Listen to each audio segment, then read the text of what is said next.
स्वाध्याय प्रणेते पूजनीय पांडुरंग शास्त्री आठवले यांच्या जीवनावरील सत्याधिष्ठित कादंबरी देह झाला चंदनाचा. लेखक राजेंद्र खेर. वाचक स्वर राहुल सराफ. भाग 10.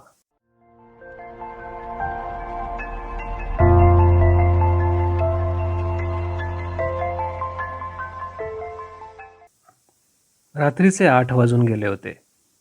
झोपायची वेळ झाली होती. त्या काळी तिन्ही सांज टळून गेल्यावर लगेच जेवण उरकून काही वेळातच अंथरुणावर अंग टाकण्याची प्रथा होती.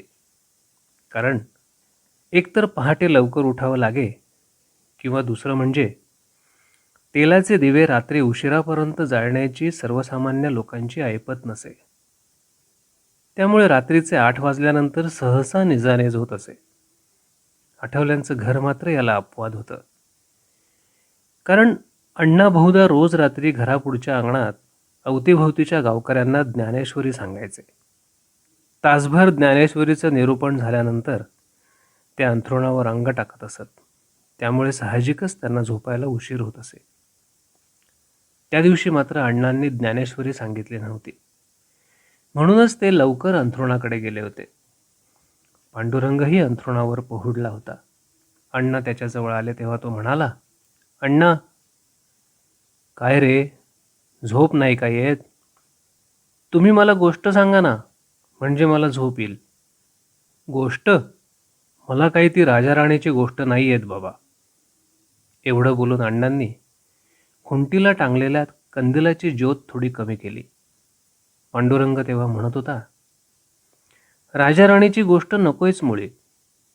मग कुठली गोष्ट हवी आहे रे? त्या दिवशी तुम्ही मला सांगितली नाही ती गोष्ट." "मी सांगितली नाही? कुठली?" "माझ्या खापर पणजोबांची. आठवतं?" "तू विसरला नाहीस वाटतं." "विसरेन कसा? सांगा ना." "अरे सांगेन पुन्हा कधीतरी." "नाही, आत्ता सांगा ना." त्याच्या शेजारी बसत अण्णा म्हणाले, "बरं बाबा, तू काही आपला हट्ट सोडणार नाहीस. ऐक आता." इतकं बोलून अण्णांनी त्याला पांडुरंग पंतांची ती हृदयद्रावक कथा सांगायला प्रारंभ केला.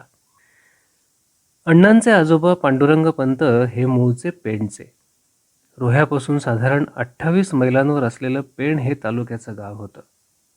पेणची बाजारपेठ मोठी होती. दुकानांसमोर ऐसपैस ओटा असायचा. ओट्याच्या रुंद पायऱ्या चढून वर गेलं म्हणजे डाव्या उजव्या बाजूला त्या ओट्याचा विस्तार असायचा. उजव्या बाजूला गिऱ्हाईकांची वर्दळ चालू असे, तर डाव्या बाजूला दुकानाचे थोरले शेठजी निवांतपणानं सुपारी कातरत कुणाशी तरी गप्पा मारताना दिसायचे.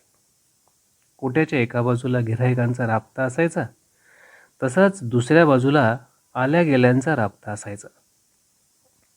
या ओट्यावर डाव्या बाजूला एक चवाळं टाकलेलं असे. त्यावर गादी अंथरून भिंतीला 2 तक्के टेकलेले असत. त्या तक्क्यांना खोळी घातलेल्या नसत.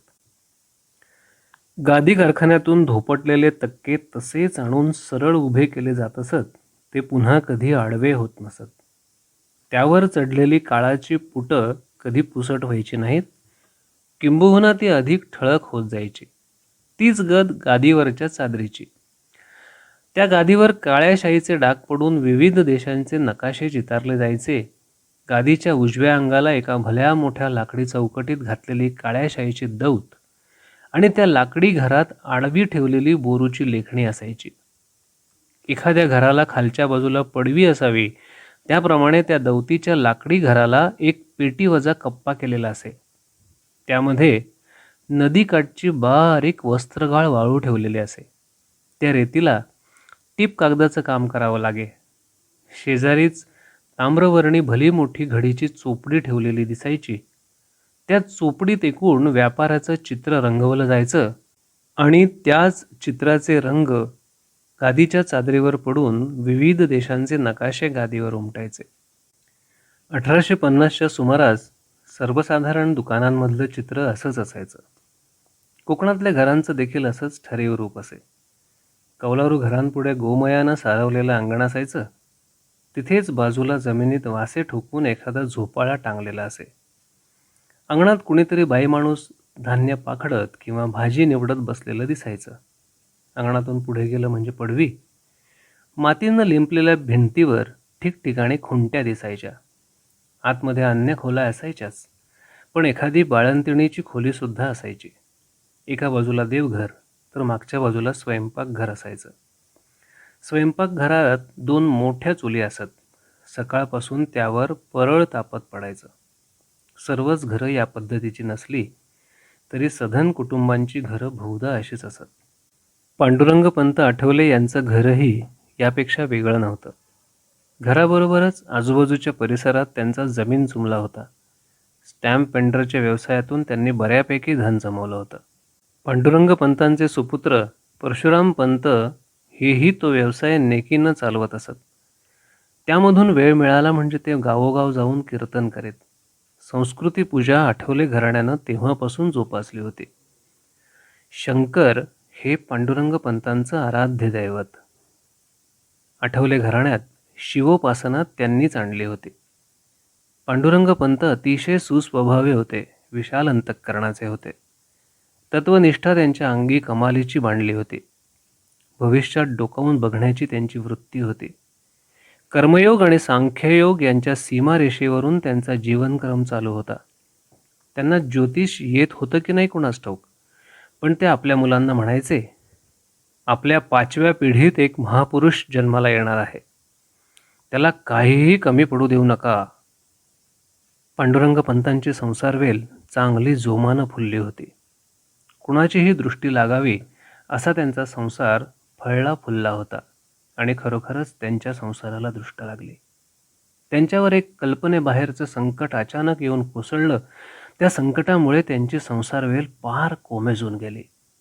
पेणमधल्याच आपल्या 2 मित्रांना पांडुरंगपंत काही काळापूर्वी जामीन राहिले होते.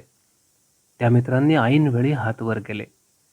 पैसे देण्याच्या बाबतीत असमर्थता दर्शवली. सावकाराला त्यांनी बुडवलं.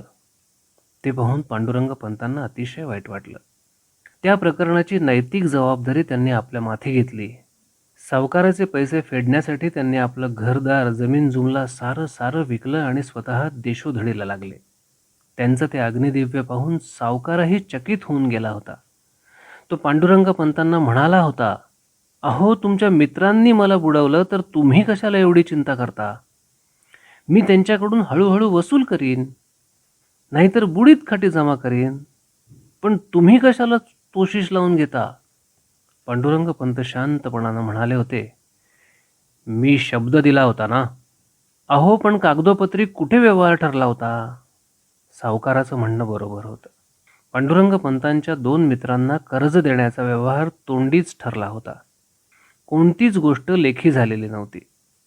म्हणून सावकार पुढे म्हणाला होता, तोंडी ठरलेला व्यवहार तुम्हाला बंधनकारक थोडाच आहे.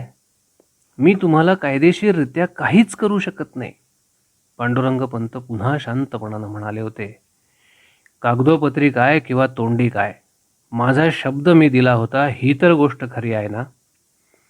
माणसानं निर्माण केलेल्या न्यायालयात ही गोष्ट खोटी ठरेलही, पण त्या परमेश्वराच्या न्यायालयात ही गोष्ट खोटी कशी ठरेल? त्याच्या न्यायालयात कागदपत्रांना महत्त्व नसतं, आचरणाला महत्त्व असतं. तेव्हा या प्रकरणाची नैतिक जबाबदारी स्वीकारणं हे मी माझं कर्तव्य समजतो. केवढी पराकोटीची तत्वनिष्ठा होती. अनासक्तीचं केवढं दैदिप्यमान स्वरूप होतं. राजा हरिश्चंद्रानं स्वप्नात विश्वामित्राला राज्य देण्याचं वचन दिलं होतं, ते त्यानं सत्यात पाळलं होतं. विश्वामित्राला राज्य देऊन तो राजा कंगाल होऊन बायको मुलासह देशोधडीला लागला होता. तशीच सत्यात स्वप्नवत वाटणारी गोष्ट पांडुरंगपंतांनीही आचरली होती आणि ते देशोधडीला लागले होते.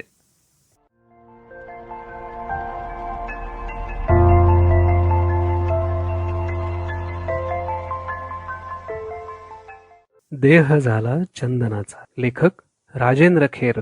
वाचक स्वर राहुल सराफ.